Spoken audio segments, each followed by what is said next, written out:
पहिले बियर ढोढ़ी में डलले पवन भैया माजा मरले।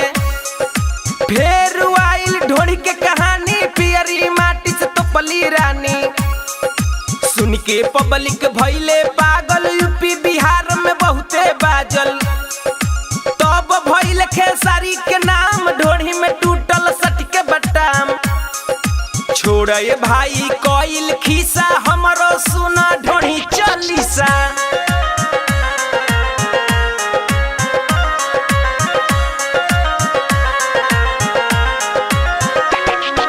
शिल्पी राज के बाजल गाना ढोढ़ी के नीचे बालू धियाना। कहाँ रहे मीडिया थाना जब अवधेश प्रेमी आई लोकेशन पे ढोढ़ी खूबे खोजाइल।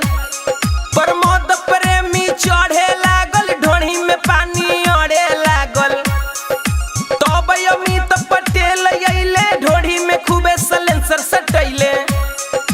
इहे बा भोजपुरी के खिस्सा हमरो सुना ढोढ़ी चालीसा।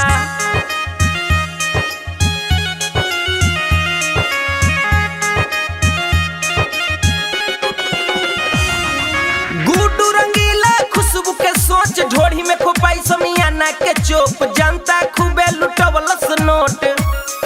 शशि लाल के जागल ताव ढोढ़ी जगे होई घाव। बुलेट राजा के आइल ढील द आज भर ढील द ढोढ़ी जन छील द। तब यल बेल वो सोक आइले ढोढ़ी में पचटकिया टकी गइले।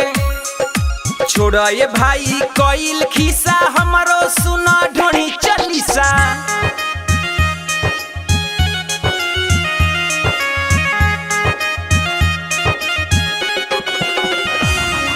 सुने मीडिया गीतिया ध्यान से खून न फेंको अपना कान से। चंदन चंचल गइले न जान से।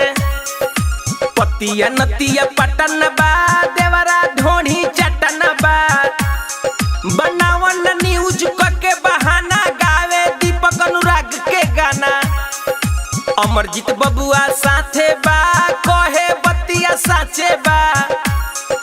छोड़े भाई सबक के खिस्सा हमरो सुन